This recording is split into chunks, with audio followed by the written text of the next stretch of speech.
Primeiro livro dos Reis, capítulo 19, versos 9 a 18.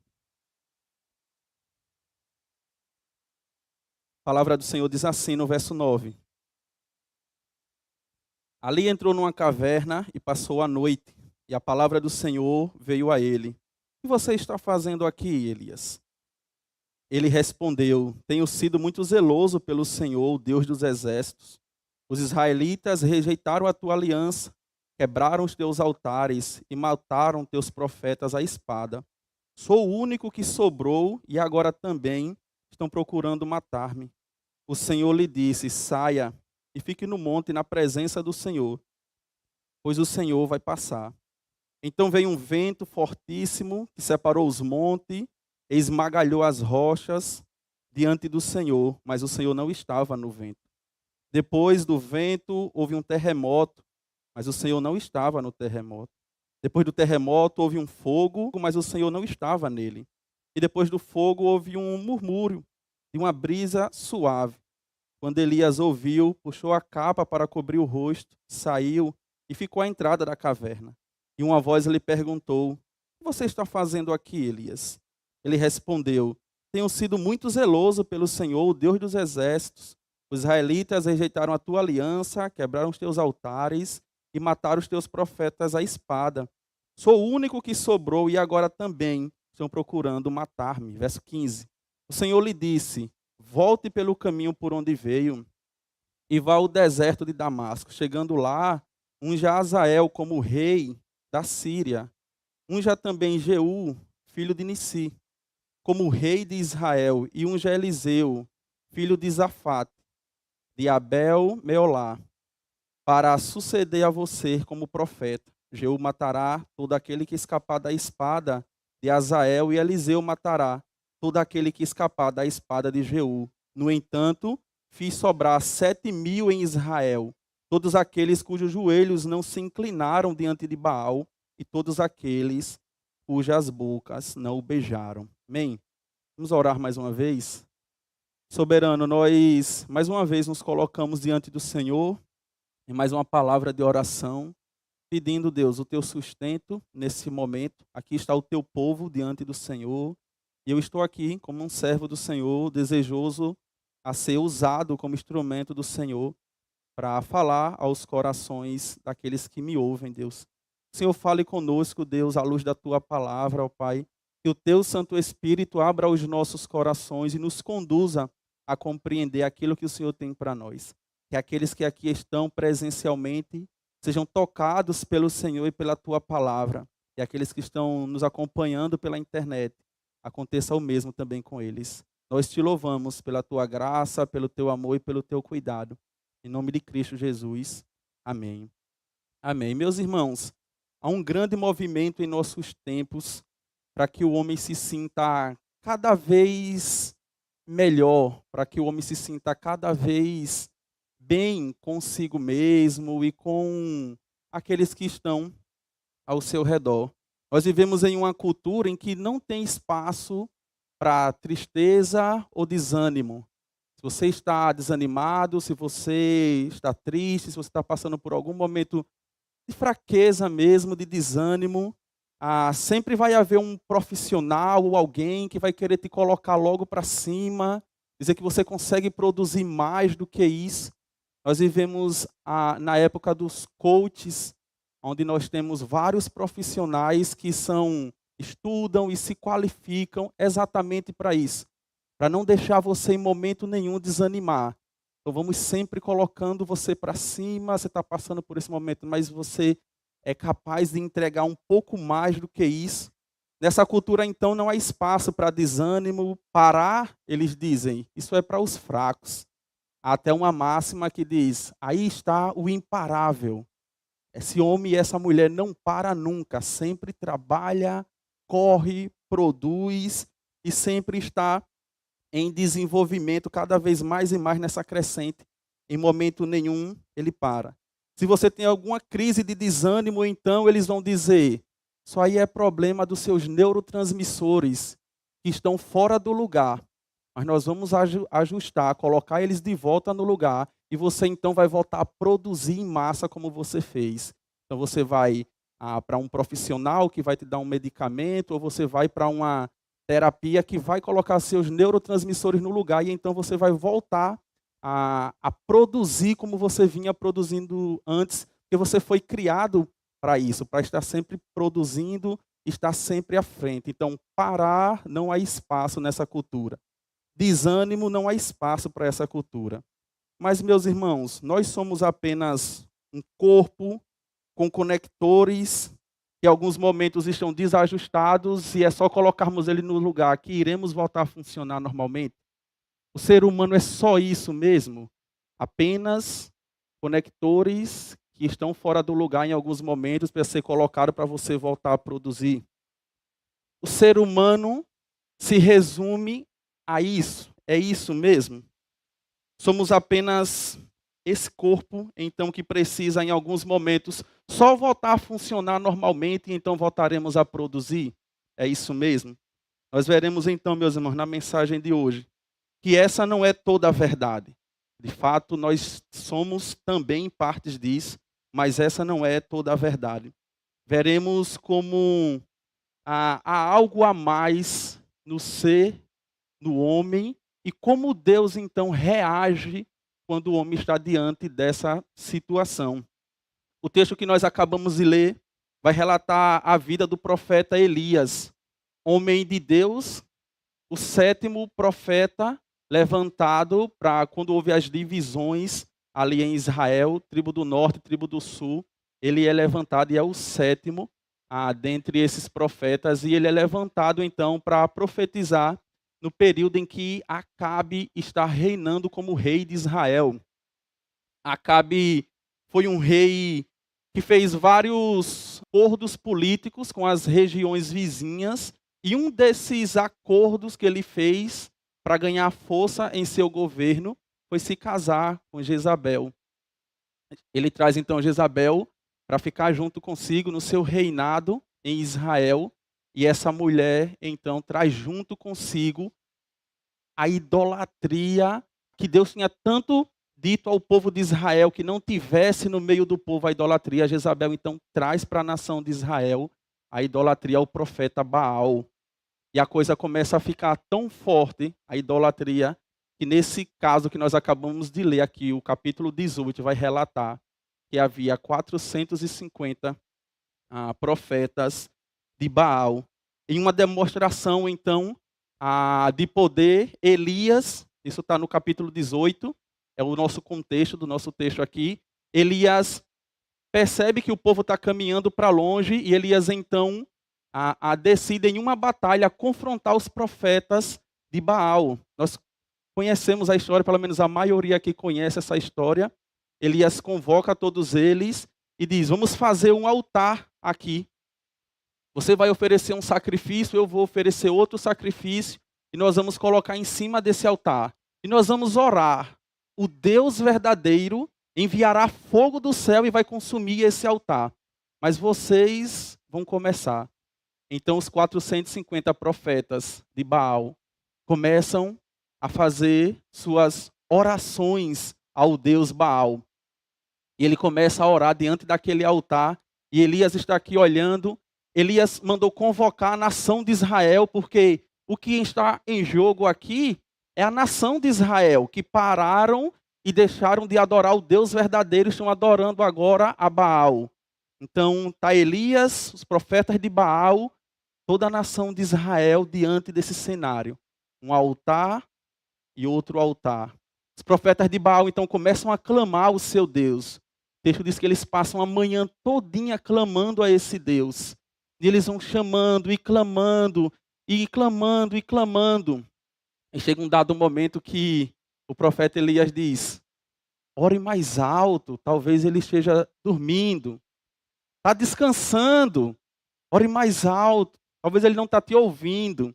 E aqueles profetas então começam a fazer aquilo com mais fervor, chegam a se machucar, porque fazia parte do rito daquilo ali. E nada, Baal está em silêncio. A nação de Israel toda em silêncio, esperando aquele movimento. Passa a tarde, e nada acontece. Final da tarde, Elias, um homem de Deus, profeta do Senhor, solicita que tragam água e ele pede para jogar, para que aquelas pessoas que trouxeram a água pudessem jogar água em cima daquele altar, molhasse bastante o altar. Tudo estava molhado, encharcado de água. Eu fico imaginando a nação de Israel, semelhante aos irmãos aí, parados, olhando para mim. Todo mundo agora olhando para Elias. Elias então se coloca diante do Senhor. Elias se coloca na presença do Senhor e clama. Elias clama ao Deus de Israel. E diz, Deus de Israel, o Senhor é o Deus verdadeiro, responde-me. E Deus responde a Elias. O texto bíblico diz que cai fogo do céu e consome a lenha molhada, consome todo aquele sacrifício. Aqueles que ali estão reconhecem que o Deus verdadeiro não é Baal, mas é o Deus de Elias. Ele sai dali com aqueles profetas de Baal. Os profetas de Baal são mortos à espada. E Elias, esse homem de Deus, esse homem fervoroso, esse homem cheio de potencial, que ora diante de 450 profetas, ora diante da nação, teme.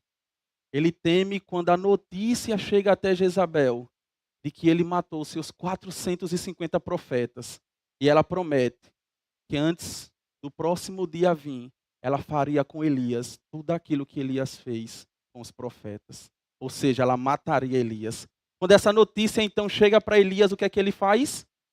Um temor bate em seu coração, uma tristeza, um medo. E Elias então pega a jornada do deserto e decide caminhar sem rumo. Aquele homem imparável, o homem de Deus que orou e fez fogo cair do céu, o homem que conseguiu enfrentar 450 profetas diante da nação de Israel, teme a uma única mulher. Ele teme a essa mulher e ele decide fugir dali. O texto vai dizer que ele vai fugir para tentar poupar a sua própria vida. E ele foge então, entra no deserto e decide fugir daquela situação.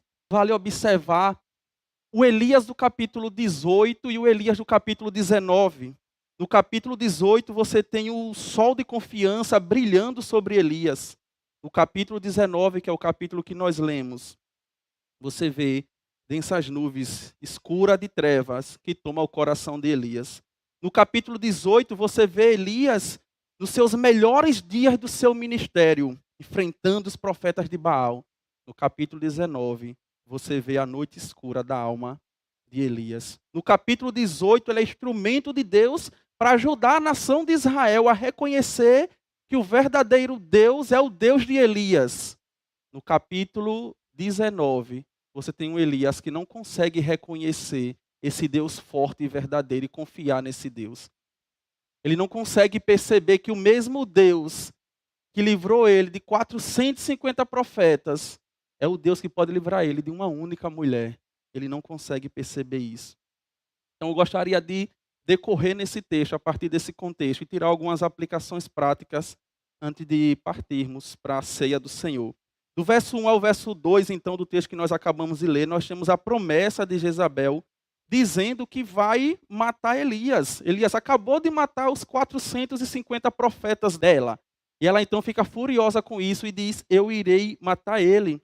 A idolatria, meus irmãos, ela é algo tão mal, a idolatria no coração do homem, e nós não estamos distante disso. Nós podemos estar aqui, domingo após domingo, com os nossos corações enredados ou encharcados de idolatria, idolatria familiar, idolatria do trabalho, idolatria da própria igreja. Nós podemos estar aqui, estarmos encharcados também, porque talvez você olhe assim e diga, não, isso é Jezabel, ela era pagã. Mas quem foi que disse que a idolatria está longe de nós? A idolatria está bem aí, dentro do seu coração. O potencial para a idolatria está aqui, dentro do meu coração. E nós podemos a qualquer momento fazer alguém ou algo como um Deus para nós. E a idolatria é tão grande, ela cega tanto, que Jezabel não consegue enxergar que o Deus de Israel era o verdadeiro Deus. Porque a notícia chegou para ela, que os seus profetas, 450 profetas, clamaram e não houve resposta. E Elias clama e o Deus verdadeiro responde. Mas ela está tão encharcada na idolatria, a coisa já tomou tanto o coração dela que ela não consegue reconhecer o Deus verdadeiro, endurece o seu coração para aquilo. E ao invés de se dobrar diante dessa exposição de poder do Deus verdadeiro, o Deus de Israel, o Deus de Elias, ela decide se manter com um coração duro e diz: eu vou matar esse profeta. Meus irmãos, nós deveríamos tomar cuidado com a idolatria do nosso coração. Ela tem um potencial de nos cegar, de enxergar e ver aquilo que Deus está fazendo no mundo. Ainda quando milagres semelhantes a esses são operados, nós não conseguimos enxergar isso, que a idolatria já tomou conta do nosso coração. E é isso que acontece com Jezabel, ela está com o coração duro. Mas no verso 3 ao verso 4, nós temos então a fraqueza de Elias. Um homem de Deus, um homem que lá atrás tinha orado, lembra aí o filho da viúva, ele ressuscita o filho da viúva. O homem que orou e disse: não vai chover, o tempo vai se fechar e não vai ter chuva, não houve chuva. O homem que orou e disse: agora vai chover. Chama o seu moço e diz: vai olhar se vem chuva. O moço vai olhar e diz: não tem nada. Chama mais uma vez, vá de novo, ele diz: vem uma pequena nuvem ali, mais ou menos do tamanho da mão de um homem. Ele desça e vai dizer a Acabe que a chuva está chegando. Quando esse moço dele desce, no meio do caminho o tempo se fecha, a chuva vai cair. Esse homem cheio de poder, que orou, fez fogo cair do céu. Que orou, o céu fechou. Que orou, o céu se abriu. Que orou, a criança ressuscitou. Agora, diante de uma mulher, decide fugir para o deserto. Isso é bacana de perceber em Elias, porque você e eu, nós iremos nos encontrar muito aqui em Elias. Momentos que nós estamos a todo vapor, início de ano, janeiro, resoluções. Esse ano é o ano que eu vou fazer aquela pós que eu tanto queria. Esse ano eu vou ler a Bíblia toda, cheio de potencial. Aí vem fevereiro, março, abril, maio.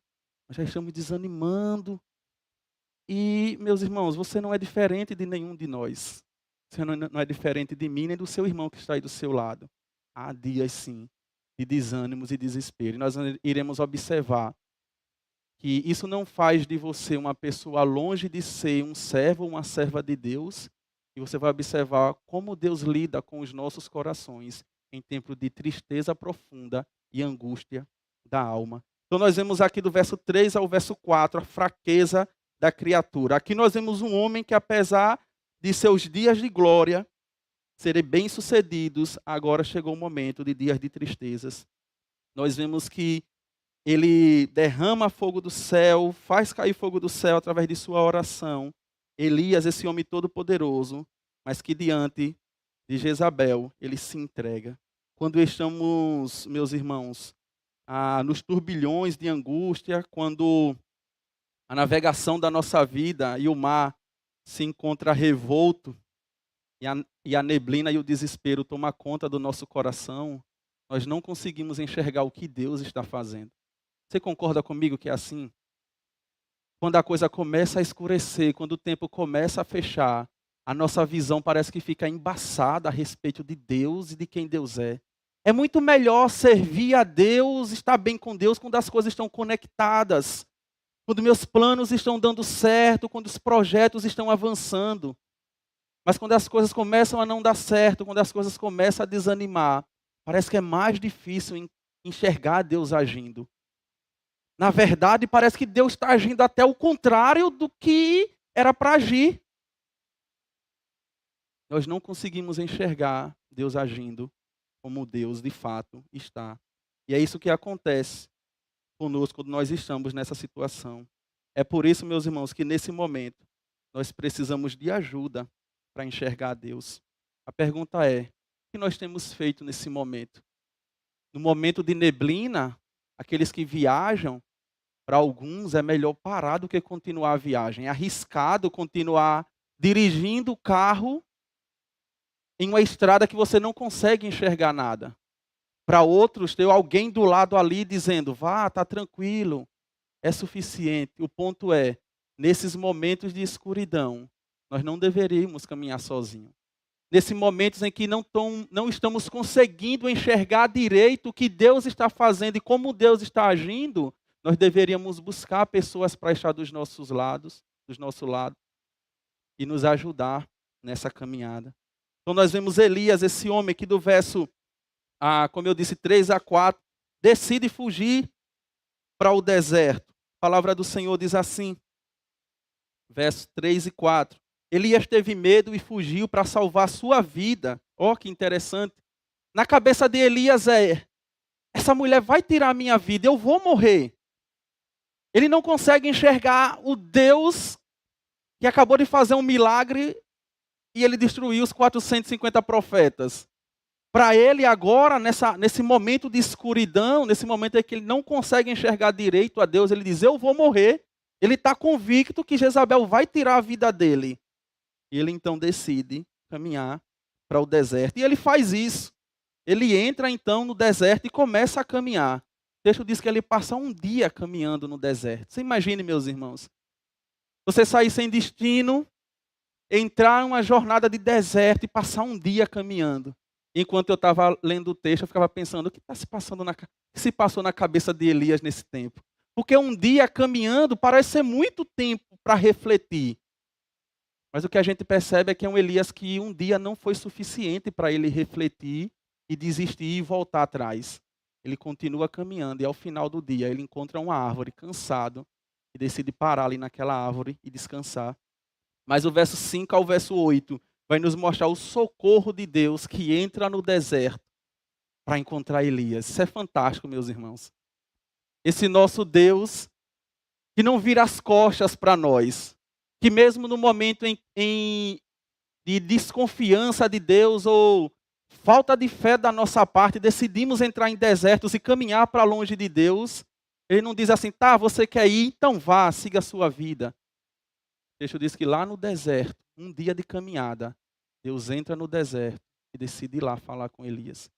E o verso 5 ao verso 8 é o relato de Deus se aproximando então de Elias para falar com ele. O verso 5 diz, depois se deitou debaixo de uma árvore, depois que ele caminhou cerca de um dia, e ele dormiu.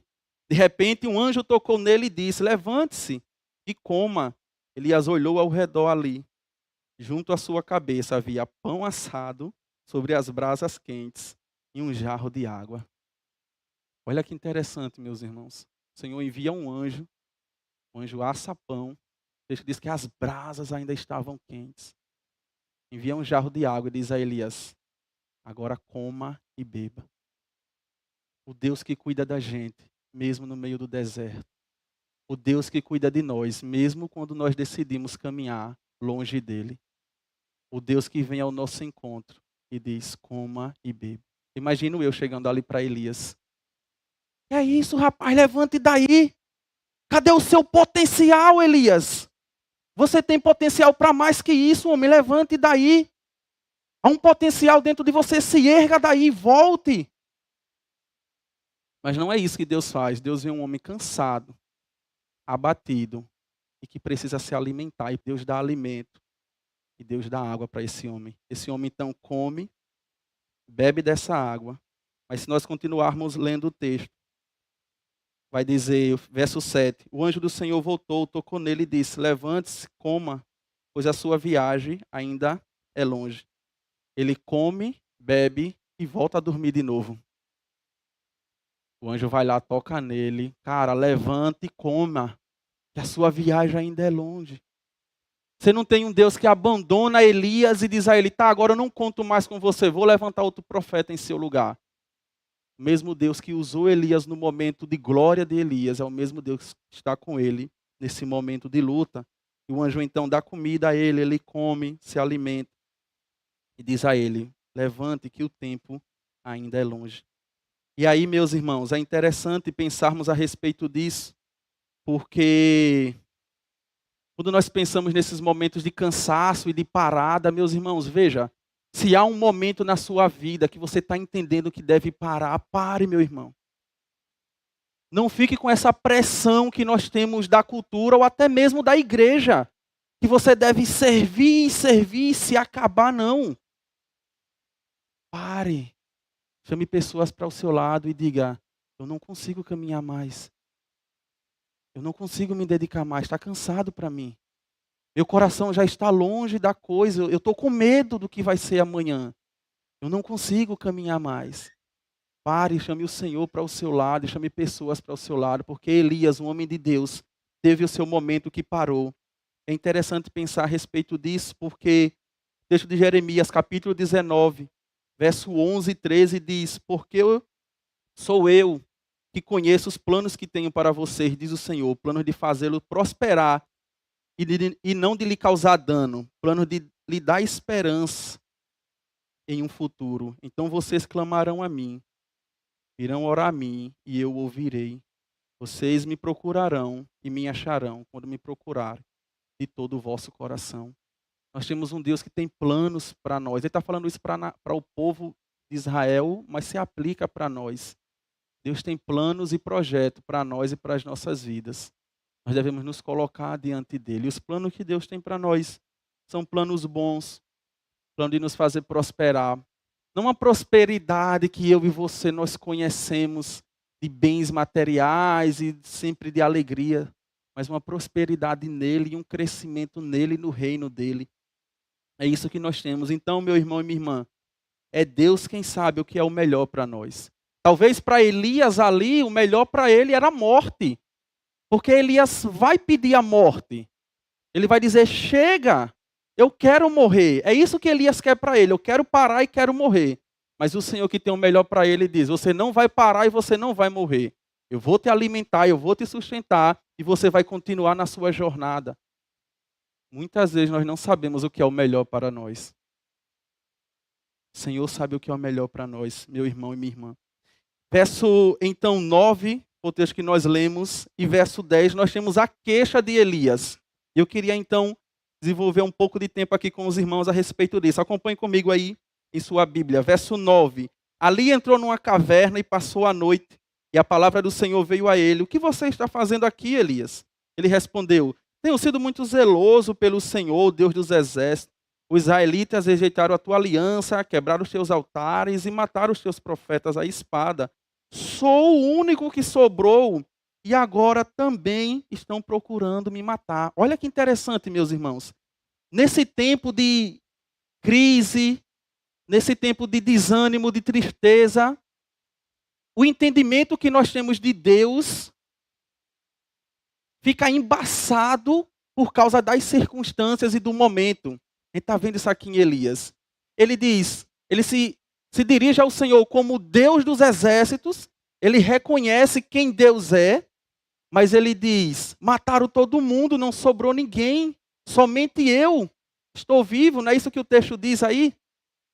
Verso 9, ele entra numa caverna, passa a noite, a palavra do Senhor vem a ele, verso 10 então diz, ele respondeu, tenho sido muito zeloso pelo Senhor. A primeira coisa que a gente faz diante de Deus é, não é justo eu passar o que estou passando. Não é justo, Senhor. Não é justo isso está acontecendo comigo. Eu tenho sido zeloso pelo Senhor. O tempo todo eu servindo na tua presença, me dedicando ao Senhor. Então não é justo eu estar passando por isso. Eu tenho sido zeloso para o Senhor. E a pergunta é, será que Elias não estava sendo zeloso? Estava. Estava sendo zeloso, sim. E o texto então continua e ele diz, tenho sido zeloso pelo Senhor, Deus dos exércitos. Os israelitas rejeitaram a sua aliança, ou seja, não tem mais ninguém que quer a aliança do Senhor. Nessas horas, o homem nós somos o centro das coisas, né? Ninguém faz mais nada, né? Ninguém faz nada bom. Ou eu consigo estar ali dentro da coisa, ou as coisas não vão caminhar. Ele diz, todo mundo abandonou o Senhor, só sobrou eu. Nós vamos ver lá na frente que isso não é verdade. Isso não é verdade, porque Deus vai dizer a ele que tem alguns outros homens que Deus poupou, mas isso não é verdade, porque lá atrás, outro profeta se apresenta a Elias e diz assim, eu guardei 1000 homens de Jezabel, 1000 profetas, coloquei cada um deles, botei uma parte em uma caverna e uma parte em outra, e estou alimentando e dando água a eles. Elias sabia disso. Mas nesse momento de desconfiguração, nesse momento de tristeza, de desânimo, ele não está conseguindo enxergar direito, ele só vê ele.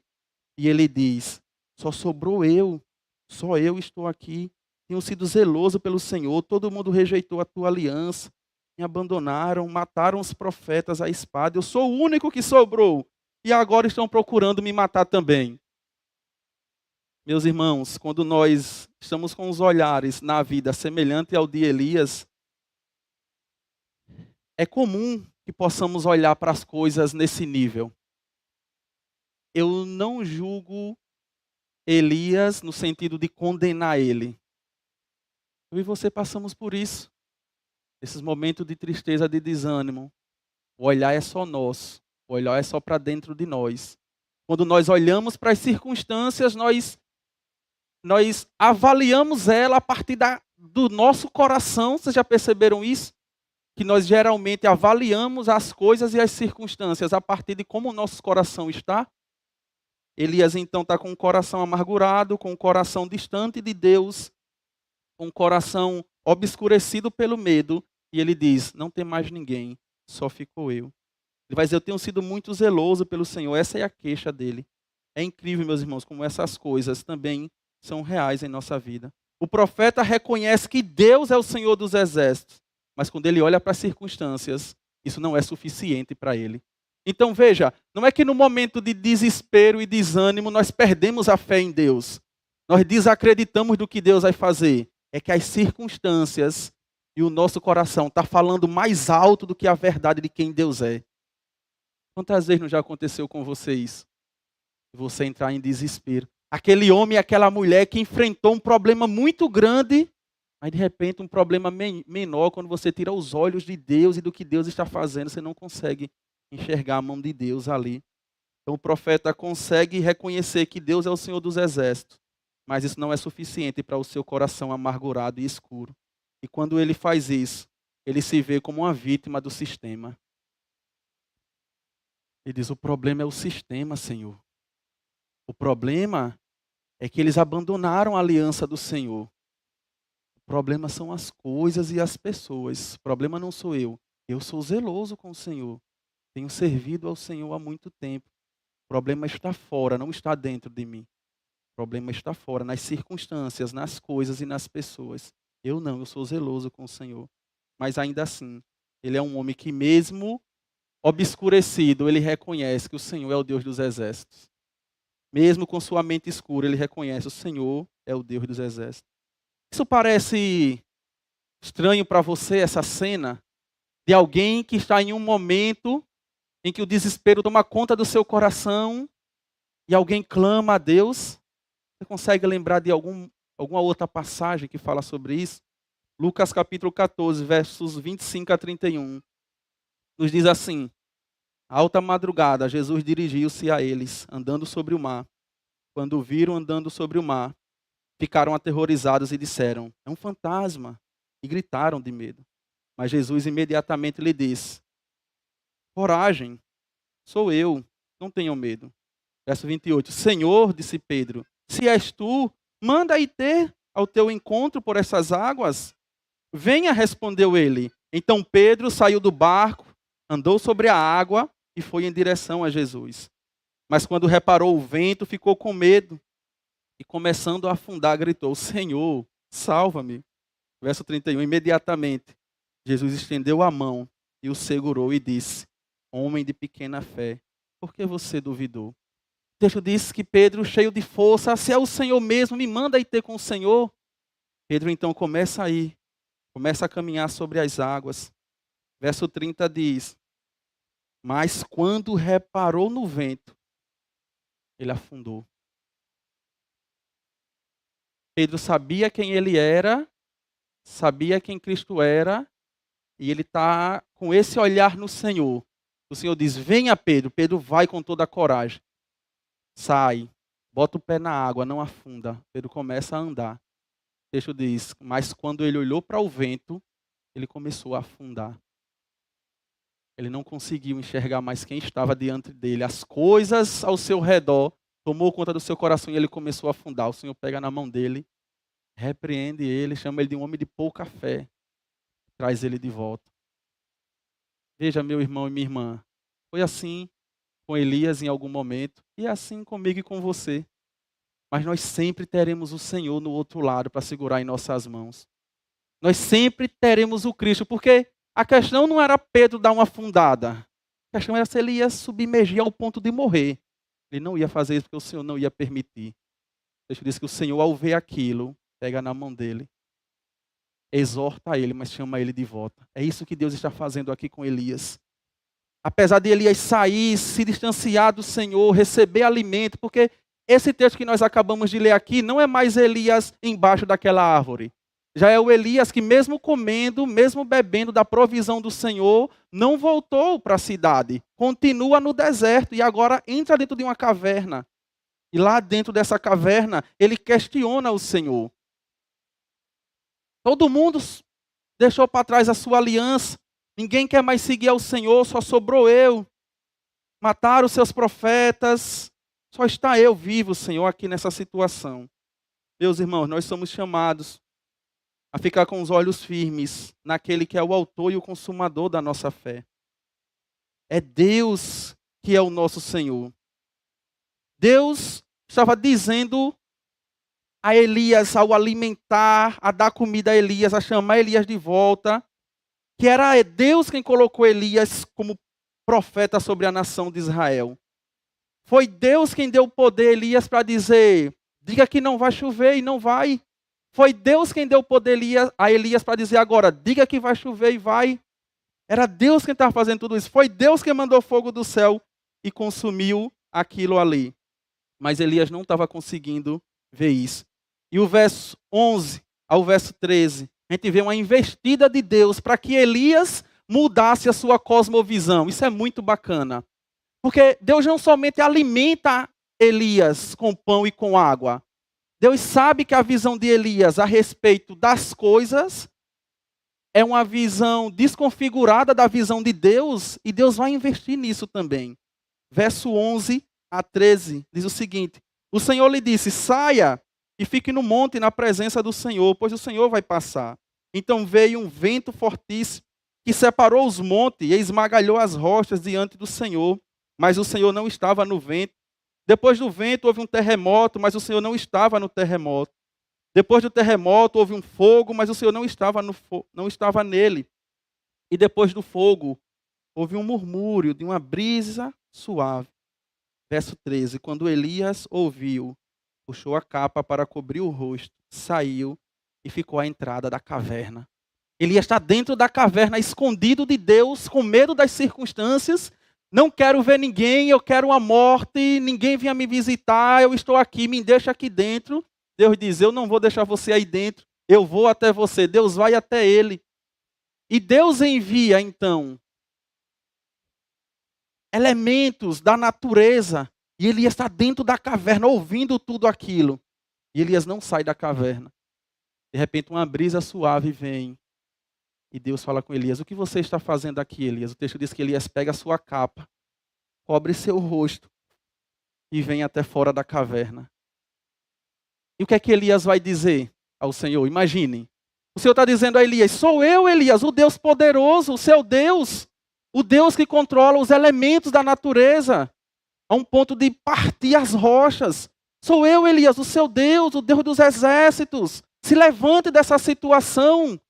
Você precisa voltar, Elias, o seu chamado. Vamos lá, continua, Elias. Deus está investindo no entendimento de Elias a respeito de quem é Deus, do poder de Deus.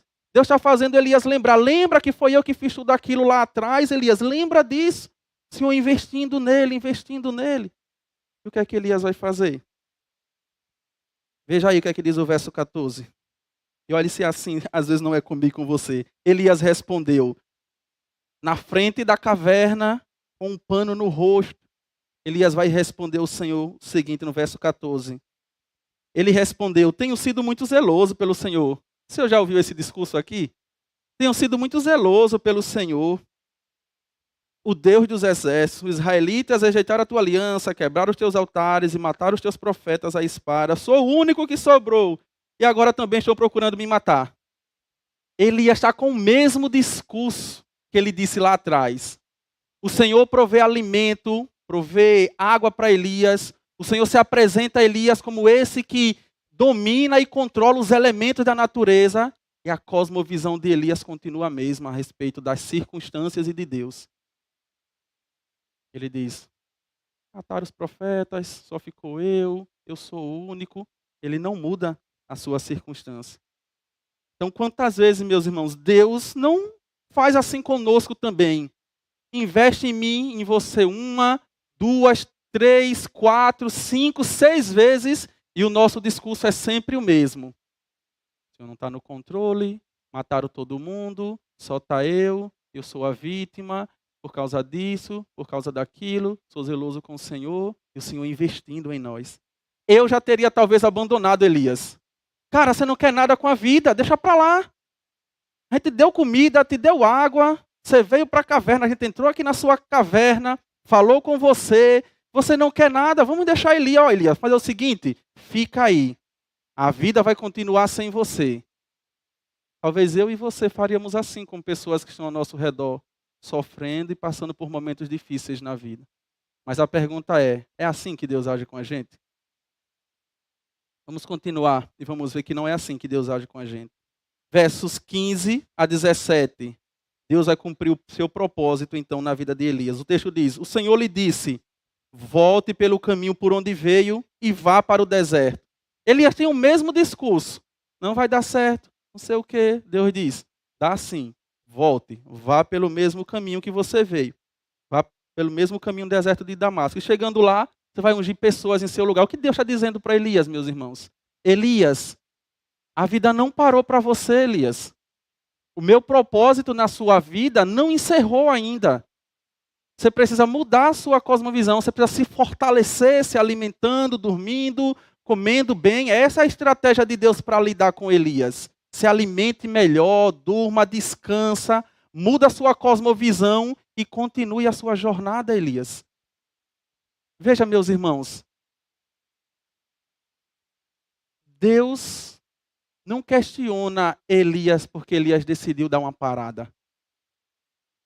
Deus sabe que nós somos pó. Deus sabe que eu e você somos como barros. Mas Ele investe em nós. Quantos aqui não pode dar o testemunho de quantas vezes decidiu parar e não parou por causa do Senhor? Porque o Senhor investiu mais uma vez na sua vida. Porque o Senhor te chamou a continuar. Quantos aqui não dizem, Senhor, basta. A nação não quer nada com o Senhor. Acabe não quer nada, Jezabel não quer nada, a nação não quer nada com o Senhor. Chega, Senhor, não vou continuar lidando com esse povo. Quantos de nós não já falamos isso? Chega, Deus, não vou lidar mais com essa questão na minha família. Fulano não quer nada com a vida. Chega, Senhor, não quero mais as coisas da igreja. Vixe, muito cansado, muito trabalho, povo trabalhoso, misericórdia. Vou abandonar esse negócio, vou deixar para lá. E Deus não é um Deus que diz assim, você não vai deixar para lá. Deus nos permite ter os nossos momentos de escuridão. Deus nos permite ter os nossos momentos de sentar e deitar embaixo de uma árvore. Deus nos permite até entrar em algumas cavernas. Mas Deus vai nos visitar nesses lugares. Deus vai enviar anjos dele para nos visitar nesses lugares. Deus vai enviar pessoas para nos visitar nesses lugares. Deus vai nos visitar nesses lugares. E Deus foi visitar Elias e investiu em Elias, como nós vimos aqui. Investiu na saúde física de Elias ao permitir que ele descansasse, comesse e bebesse. E agora está investindo para mudar essa cosmovisão de Elias. Elias ainda com o coração meio endurecido. Deus diz, calma, levante. Levante daí, volte lá. E vai ungir fulano e cicrano no seu lugar. Vai ungir fulano como rei, vai ungir Eliseu em seu lugar. Deus chama ele e diz que a vida vai continuar. E meus irmãos, Deus estava revigorando as forças de Elias ao aparecer para ele, convocando e dando a mão a Elias, dizendo, o que você está fazendo aqui? O socorro do Senhor chega ali. E Elias então vai ter que observar no verso 18, e aí nós caminhamos para encerrar. No verso 18, Elias vai perceber que a história de Israel, que a história da vida dele, e toda aquela nação não era sobre Elias, mas era sobre Deus. Porque o problema, meus irmãos, é que quando nós estamos nesses momentos de escuridão, é que parece que é tudo sobre nós. Parece que estão nos perseguindo, parece que é comigo. Passou e nem falou, né? Tudo para a gente fica gritante nesses momentos, não é verdade? Nesses momentos de escuridão, parece que todo mundo está nos olhando com a cara feia. Parece que tudo é com a gente. Parece que as coisas só estão dando errada para a gente, né? Mas ninguém tem dívida para pagar, mas ninguém está com boleto atrasado, mas ninguém está com alguém doente na família. Somente nós é quem sofremos isso. E Deus vai mostrar a Elias agora, no verso 18, que a história não é sobre Elias, é sobre Deus. Sempre foi por causa dele e nós somos parte desse algo grande que Deus está fazendo. A gente vê isso aqui no verso 18, quando o texto diz o seguinte: no entanto, fiz sobrar 7.000 em Israel, todos aqueles cujos joelhos não se inclinaram diante de Baal e todos aqueles cujas bocas não beijaram. Elias está dizendo: Senhor, não sobrou ninguém. Mataram todos os seus profetas. Só tem eu nessa coisa. Não vai dar certo, vou parar, quero morrer. Deus diz: Elias, você está vendo as coisas erradas, Elias. Eu tenho 7.000 joelhos que não se dobraram diante de Baal. Suas bocas não beijaram o Deus falso. Deus está dizendo a Elias: não é sobre a sua história e o que você está fazendo, Elias, mas é sobre mim e o que eu estou fazendo. Eu estou fazendo uma obra maior do que a sua, Elias. E Deus quer falar comigo e com você também, meus irmãos, nessa palavra. Não é sobre eu e sobre você. É sobre Deus e o que Ele está fazendo através das nossas vidas. Nós somos instrumentos na mão do Senhor e o Senhor vai nos usar. E nos momentos de desânimo, de tristeza, Ele vai nos fortalecer, Ele vai nos dar alimento, Ele vai mudar a nossa cosmovisão. Mas lembre, não é sobre você. É sobre Deus e o que Deus está fazendo através das nossas vidas. Elias achava que era o último na obra de Deus, que a obra iria parar. Eu quero a morte, não sou melhor do que os meus antepassados, mas o Senhor mostra a ele que a obra de Deus é maior do que ele. Deus mostra que a história de Elias e a história de Israel não é sobre eles, mas é sobre Deus. Então, meus irmãos, eu gostaria de então concluir, para passarmos para o momento da ceia, dizendo a você que é normal passar por momentos difíceis. É normal em alguns momentos querer parar. É normal em alguns momentos chorar diante do Senhor. É normal em alguns momentos desses de tristeza e de desânimo não conseguir enxergar direito a obra que Deus está fazendo. É normal querer parar embaixo de uma árvore e querer parar a vida. É normal entrar em uma caverna e dizer: vou ficar aqui. Mas não é normal ficar com o coração endurecido nesses lugares. Não é normal não ouvir a voz de Deus e saber o que Deus está fazendo. Não é normal estar nesses lugares, nesses momentos, e não querer o socorro de Deus, que muitas das vezes é através dos irmãos da igreja, das famílias. Não é normal estar dentro de um quarto escuro e não querer ninguém lá para te socorrer. Não é normal, porque o Senhor não vai nos permitir ficar lá por muito tempo. Se você e eu, nós verdadeiramente somos filhos de Deus, Deus até vai nos permitir submergir em algum momento na água, mas Ele não vai nos permitir nos afogar e morrer. Ele vai nos dar a mão, vai nos chamar para cima. Ainda que depois Ele nos questione, homem e mulher de pequena fé, mas Ele não vai nos permitir, porque Ele é fiel para nos guardar. Então eu gostaria de concluir dizendo, meus irmãos, que a vida não é fácil. Somos convocados a viver essa vida como se estivéssemos em uma guerra. É isso que Efésios vai nos mostrar. Guerra contra o mundo, guerra contra Satanás, guerra contra a nossa carne. E nessa luta, nós vamos ter dias de vitória. Dia em que iremos orar e fogo irá cair do céu e consumir o holocausto. Mas também terá dias em que iremos para debaixo de uma árvore e iremos decidir parar, iremos entrar em uma caverna e dizer: Senhor, chega. Mas nós somos convocados pelo Senhor dos Exércitos a tirar os olhos das coisas, das circunstâncias e olhar para Cristo. Sabe por quê? Porque um dia o nosso Senhor, Jesus Cristo, também entrou em uma caverna fria e escura. Não é só você que entra em momentos de caverna. O nosso Senhor também entrou em uma caverna fria e escura. Ele passou cerca de 3 dias dentro dessa caverna. Mas ao terceiro dia ele ressuscitou, vencendo a morte. Apareceu para os seus e está vivo hoje. E é por causa dele que nós estamos aqui. Não é por causa de você, não é por minha causa, mas é por causa do Senhor